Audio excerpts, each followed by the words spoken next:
वहीं दूसरी ओर जमशेदपुर में प्रदर्शनकारियों ने कांटाडीह स्टेशन पर लाइन जाम कर दिया, जहां रेलवे लाइन को जाम करके अपनी मांगों को लेकर प्रदर्शन करते नजर आए। आदिवासी रेलवे लाइन जाम होने के कारण प्रबंधन को कई ट्रेनों का रूट भी डाइवर्ट करना पड़ा, जिसको लेकर यात्रियों को कुछ परेशानी का सामना करना पड़ा।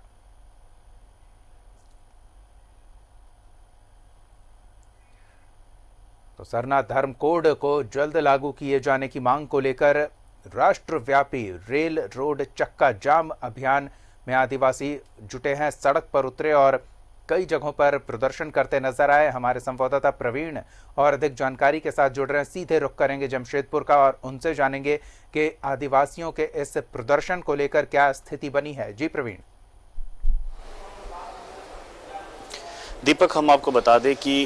आदिवासी सिंगल अभियान के साथ कई ऐसे आदिवासी संगठन हैं जो विगत कई दिनों से सरना धर्म कोड को लागू करने की मांग कर रहे हैं। 2021 की अगर हम जनगणना की बात करें तो उस कॉलम में सरना धर्म कोड को शामिल किए जाने की मांग को लेकर इनके द्वारा विगत दिनों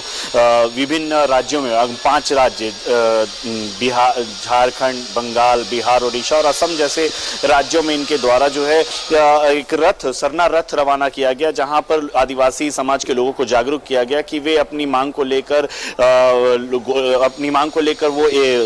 जागरूक हों और इस आंदोलन में शामिल हो। इसे लेकर रथ जो है विभिन्न जिलों में, विभिन्न राज्यों के विभिन्न जिलों में रथ रवाना किया गया, जहां लोगों को जागरूक किया गया और उनके द्वारा एक मतलब बता दिया गया था कि अगर इसके बावजूद, रथ रवाना के बावजूद भी अगर केंद्र सरकार उनकी बातों पर, उनके मांगों पर ध्यान नहीं देती है, मांग पूरी नहीं करती है, तो 6 दिसंबर को उन्होंने रोड रेल चक्का जाम करने की मतलब घोषणा की थी। पूर्व घोषित कार्यक्रम के तहत आज आदिवासी सिंगल अभियान की अगर हम बात करें, आदिवासी सिंगल अभियान के साथ साथ जदयू, जनता दल यूनाइटेड और भी 3-4 आदिवासी संगठन हैं, ये सारे लोग एकत्रित, सारे पार्टी के नेता, खासकर अगर हम जमशेदपुर की बात करें तो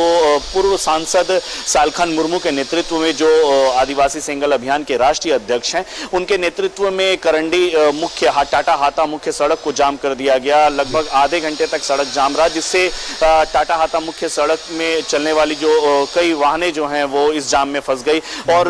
जो यातायात जो पूरी तरह से बाधित हो गया, क्योंकि ये जो है टाटा हाता मुख्य सड़क जो है वो इससे कई उड़ीसा, झारखंड, उड़ीसा और बिहार कई रूटों का यहाँ से परिचालन होता है, यात्रियों का राहगीरों का आना जाना होता है, कई बड़ी बसों का परिचालन होता है, जिसकी वजह से वो जाम में फंस गए। और अगर हम टाटा नगर रेलवे स्टेशन की अगर हम बात करें, हम सीधे चलते हैं दीपक पश्चिम बंगाल की ओर, क्योंकि 5 राज्य, झारखंड, बंगाल, ओडिशा और आसाम जैसे कई 5 राज्यों में जो है इस समय आंदोलन, राष्ट्रव्यापी आंदोलन हो रहा है। तो पश्चिम बंगाल के कांटाडीह जो स्टेशन के समीप जो है वहां पर रेल चक्का जाम कर दिया गया, जिससे रेलवे ट्रैक को अपनी मांगों को लेकर इन्होंने सरना धर्म कोड को लागू करने की मांग को लेकर इन्होंने रेल चक्का जाम कर दिया, जिसकी वजह से टाटा नगर से जो ट्रेनें होकर पुरुलिया मार्ग की ओर जाती है, वो 3 जो ट्रेनें हैं उनके मार्ग को बदला गया है। दक्षिण पूर्व रेलवे के द्वारा निर्देश जारी किया गया और तुरंत क्योंकि ये रूट जो है पूरी तरह से प्रभावित हो चुकी थी, जिसमें कि हम अगर पूरी नई दिल्ली एक्सप्रेस की बात करें, जिसका समय है सुबह 6:35 में, तो उसके मार्ग को बदला गया और वो मतलब पुरुलिया नहीं होकर उसे चांडिल होते हुए, कोटशिला होते हुए, मुरी होते हुए ले जाया गया। वहीं अगर हम टाटा दानापुर सुपर एक्सप्रेस की बात करें तो टाटा दानापुर सुपर एक्सप्रेस को भी पहले चांडिल से कोटशिला होते हुए पुनः फिर पुरुलिया और फिर आसनसोल के मार्ग में ले जाया गया, जिससे आद्रा और भी कई स्टेशनों के यात्री जो हैं वो काफी प्रभावित हुए, वो ट्रेन में सफर नहीं कर पाए क्योंकि उन स्टेशनों में ट्रेन का जो है ठहराव वो नहीं हो पाया। दीपक, दूसरी बात, अगर साप्ताहिक ट्रेन की अगर हम बात करें तो साप्ताहिक ट्रेन जो है पटना बिलासपुर साप्ताहिक ट्रेन जो है वो रविवार को ही यहाँ से खुलती है, रविवार को ही यहाँ टाटानगर से होकर गुजरती है। तो यहाँ पर भी यात्री काफी परेशान रहे क्योंकि 9 बजे ट्रेन का आना था, लेकिन पुरुलिया के पास जो जाम हुआ है उसकी वजह से उनके मार्ग को बदला गया और कोटशिला होते हुए, मुरी होते हुए अभी कुछ ही देर में वो टाटानगर रेलवे स्टेशन पहुंचने वाली है। तो कहने का मतलब है कि सैकड़ों यात्री जो हैं काफी परेशान हुए, क्योंकि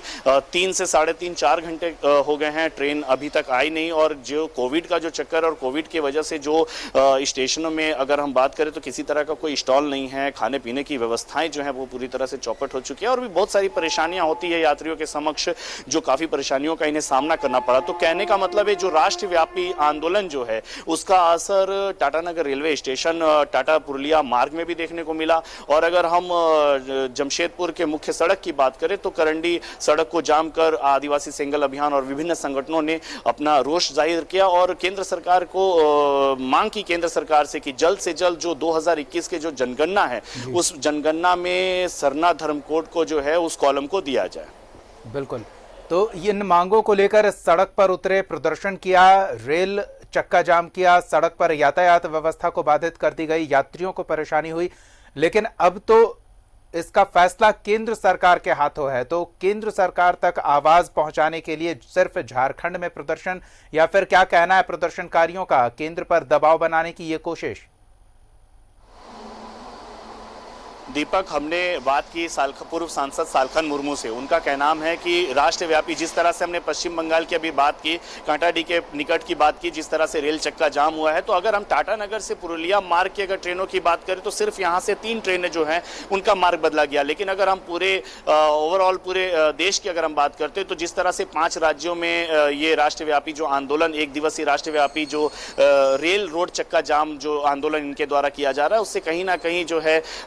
यात्रियों को काफी कुछ परेशानियों का सामना करना पड़ रहा है। और जो भी राहगीर हैं, जो शहर गांव में रहने वाले राहगीर हैं, उन्हें भी काफी कुछ परेशानियों का सामना करना पड़ रहा है। क्योंकि अभी हमने पूर्व सांसद सालखन मुर्मू से भी इस संबंध में बात की, तो उनका कहना है कि उनका जो ये 1 दिवसीय राष्ट्रव्यापी जो आंदोलन है वो 5 राज्यों में 15 करोड़ जो आदिवासी हैं विगत कई दिनों से, विगत कई वर्षों से ये अपनी मांगों को लेकर अडिग हैं, अपनी मांगों को लेकर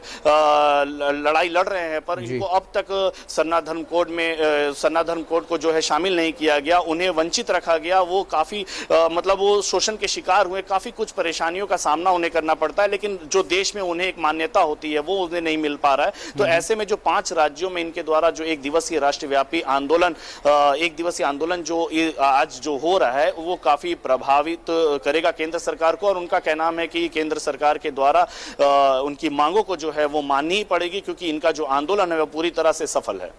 धन्यवाद प्रवीण इन तमाम जानकारियों के लिए। तो आंदोलन को सफल बता रहे हैं, और हालांकि आपको फिर से याद दिला दें कि अब इस मामले पर फैसला केंद्र को लेना है, क्योंकि राज्य सरकार ने अपने अधिकार क्षेत्र में जो कार्य संभव था उसे पूरा करके फाइल केंद्र सरकार को प्रेषित कर दिया गया है।